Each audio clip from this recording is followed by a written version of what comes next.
Ed and Lorraine Robinson, thank you so much for joining me. This is such an important time in our country, and it's such a cliche, but I think it's true. A lot of people are saying this is the most important election of our lifetime. And as proud South Africans who are voting, I wanted to really talk to you because you, I think, really understand in a way that's truly unique what the cost of freedom is all about, because you've seen it, and you're very, very proud South Africans, but now you're proud Americans. So I think that really gives you both a very interesting perspective. So that's what I want to talk to you about. You were called by God to move here because of your ministry, but you loved your home country. But you left a lot of political turmoil there. And so, Ed, let me start with you. As a missionary, you've traveled to a lot of dark corners of the world. And so looking now on our country and seeing what you're seeing, what do you think Americans might be missing about freedom? Yeah, I think most people here don't understand what they're missing because they haven't been to these countries where things are real bad. And I think that's been one of the joys for me being here, is I've taken a lot of people to some of these countries where, they don't have freedom of speech, they don't have religious freedom, and it's just very tough to live there. And I think when people go with me, they see the difference, they realize what they've got. And I think unless you've been there and you've seen it, you don't really understand what you've got on this side. So I think in terms of what people might be missing, just the fact that you can worship freely, the fact that you can, vote what you want to vote, you've got the freedom to vote. It's so many of these nations where we work and where we travel. I mean, people worship God secretly in fear of their lives. In other countries, they're not allowed to vote, and they're not allowed to even build a new church. It's just not permitted. So I think it's been great to take people to those places so that they can really understand what they have here. And I wish I could take more people. It's a lot of times I feel like I wish I could take every American to some of these nations just to see it for themselves.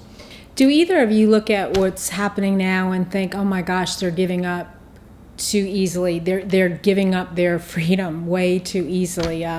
Just sort of an apathy. Lorraine, do you worry about that? No, you mean the American people? Yes. No, absolutely. We've been here for 13 years, and, in the 13 years that we've been here, we can definitely see a shift. And I think the last thing we need to be doing is becoming complacent. I think that's a very dangerous thing. Yes. And as the mom of 3 daughters, put yourself back in South Africa. A very dangerous political situation. I know, and we don't have to go into too much detail, but I know you guys, your family were in a lot of dangerous situations. So as much as you guys feel comfortable, talk about that, and then talk about kind of the juxtaposition when you came here and what it was like as a family to be here as compared to there. Well, first and foremost, I want to say I love my country. I love South Africa. And I get very emotional when I think about it. We had some wonderful times there, and, happy times, precious times. And one thing I really miss is our quality of life with regards to spending time with our friends.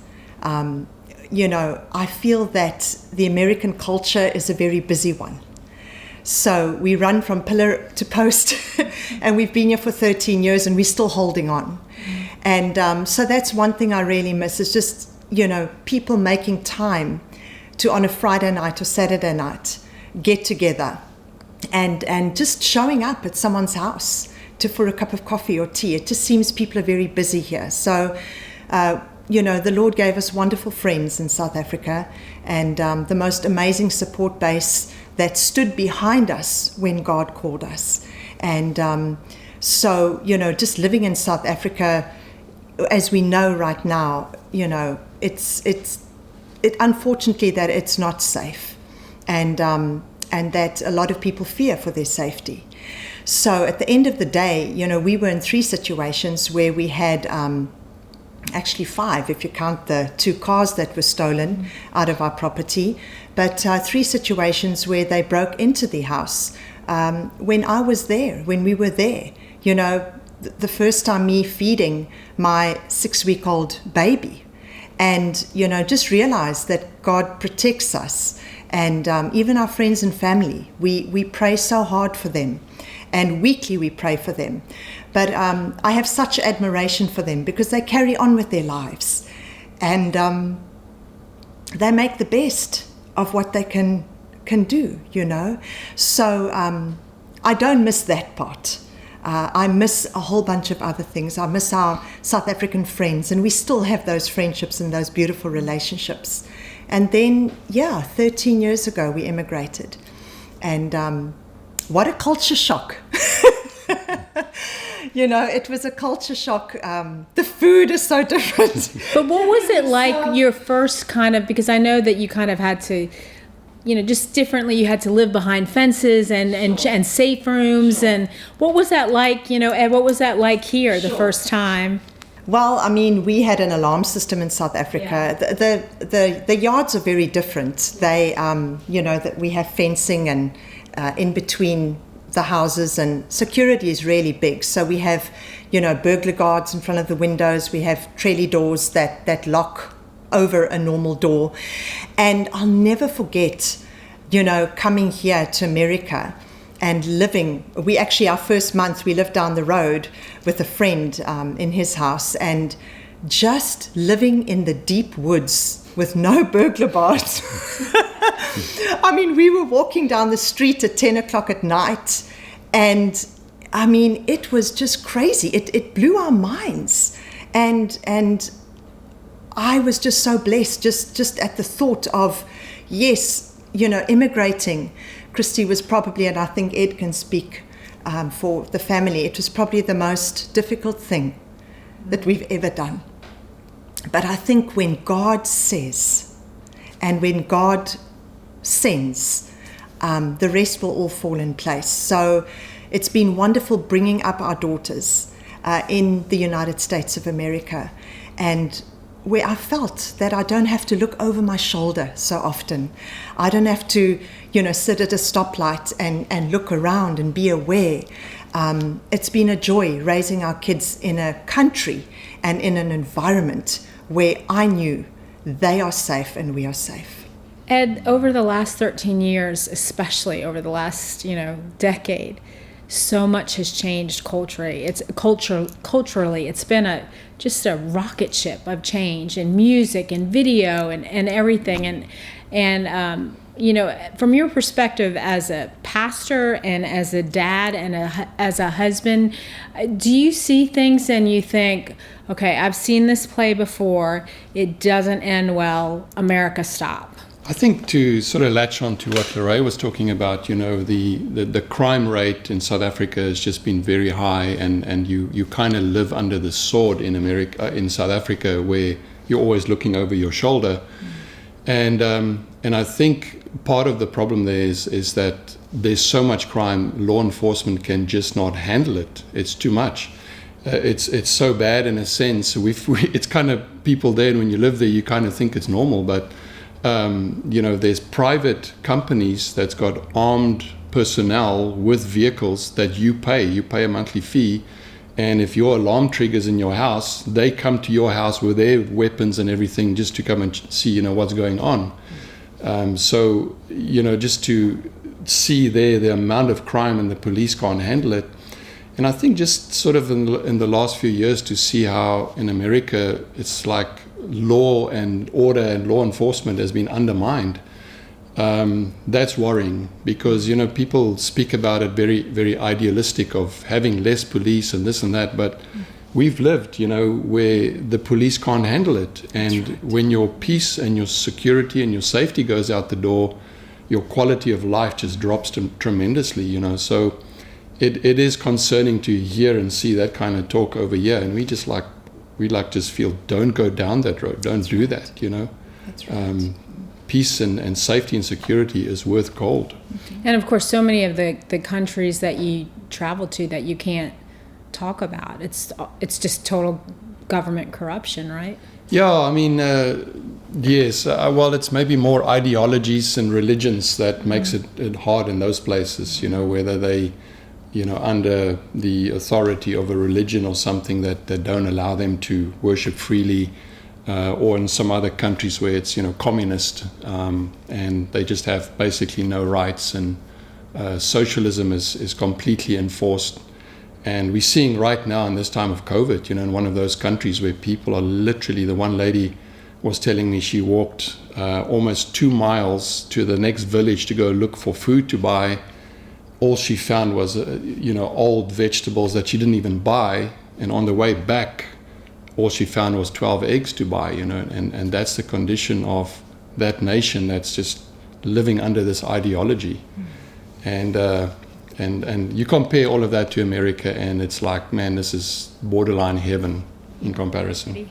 Well, I have to say that I truly feel sorry for you guys, because you have 3 just really not smart daughters. I mean, one's, you know, tinkering with medicine, one's at the U.S. Air Force Academy, one's an aerospace engineer, you know, studying aerospace engineer. So my heart breaks for you guys. I mean, really, really not smart kids. But that said, I mean, you have really 3 brilliant daughters who have worked so hard, as you guys have. I mean, you are immigrants truly living what we Americans think of, or like to think of, as the American dream. And I just wonder, do you guys think of it that way when you hear Americans, you know, boasting about the American dream? Is that how you think about it? I think definitely. You know, our children went to a beautiful school in South Africa called Eduplex. It's probably one of its kind in the world. And so, you know, they were introduced to the schooling system in South Africa, specifically in that school. And so there was a lot of discipline sort of laid down, and respect for the teachers. And so they immigrated with that foundation. And I think, you know, stepping into this culture and into this country, even from small, they were self-motivated, and they applied those principles. And as they grew up, they discovered their passions and pursued them. And, you know, I would say, you know, Eddie can maybe comment, but from a young age, they were just so self-motivated. They had a dream, and they knew that they had to work hard to get that dream. And it's just a tremendous privilege for me as a parent to be able to have come to a country. And I know that they have been afforded opportunities that they would never have ever had if we lived in South Africa with regards to their future. And I can't go into that right now, but we know, and that's one thing I appreciate, is that when you come to America, there are so many opportunities. And for those who put their heads down and work and abide by the law and follow your dream, you can achieve it. And we're very thankful to this country and its people. If I can maybe add something, you know, we have beautiful friends in South Africa that, as I said earlier, that just came around us and supported us. But one of the things in immigrating, and as we've walked this road, we have just been blown away by the generosity of the American people. Yeah. I think the sense of community, it just blew our minds to come into a culture where, when there is a crisis, to see how people come around those going through crisis. And I don't think Americans realize that they are probably some of the most generous people in the world. Mm-hmm. And for that, we are deeply thankful. What you're saying is so contrary to culture right now. Everything in culture says America is bad, repent, you're bad. What do you want America to know about ourselves, especially as we get ready to vote, and, you know, it's just a very tenuous time? Yeah, I think from my side, you know, I think Americans need to realize and see that they are very blessed, and I think generally have put what they have and what they've been given to good use, and like Lorraine say, very generous. We've experienced generosity, but also just going to other nations and seeing what America is doing for other nations and the way they're helping nations. And, when there's a crisis, a big crisis, whether it's a famine or a natural disaster or something, America steps in and they help. And, I think it's one of those nations that without America in the world, as it were, the world would be a much worse place. And that spirit of generosity, it just spills over into any time there is a crisis in the world. People just want to help, not just the government, not just the U.S. government, but also American people just want to help. Sometimes I think these organizations get overwhelmed by people saying we want to help. And I think that's an incredible quality. And it kind of ties in, I think, to spiritually where, America has taken the gospel to the ends of the earth and still is. And biblically, there's great blessing in that. It's God says, if we give and if we take the gospel, you'll be with us. And there was I think it was J. Oswald Smith that said, he said, the light that shines the furthest shines the brightest at home. And that's America. The light is shining far to the ends of the earth, but it is so bright over here. And I think Americans must not believe the lie, that they are terrible and should feel sorry for themselves or look down upon themselves or the nation. It still is a shining light on a hill. That said, do you have any concerns that the light's diminishing? Do you have any concerns, especially now that the church is being too timid, that it's too quiet, that it's not speaking out boldly on issues that are really important, that are divisive issues, but issues that we need to be stepping out on, that maybe pastors need to be talking about from the pulpit? Yeah, I think, and this is comparing it to South Africa again, which might not be right, but I think one thing we learned in South Africa was that the church, especially under apartheid, it was too connected to the government. It was protected by the government, even in that ideology that was just bad. And so the church was very complacent because the government was protecting it.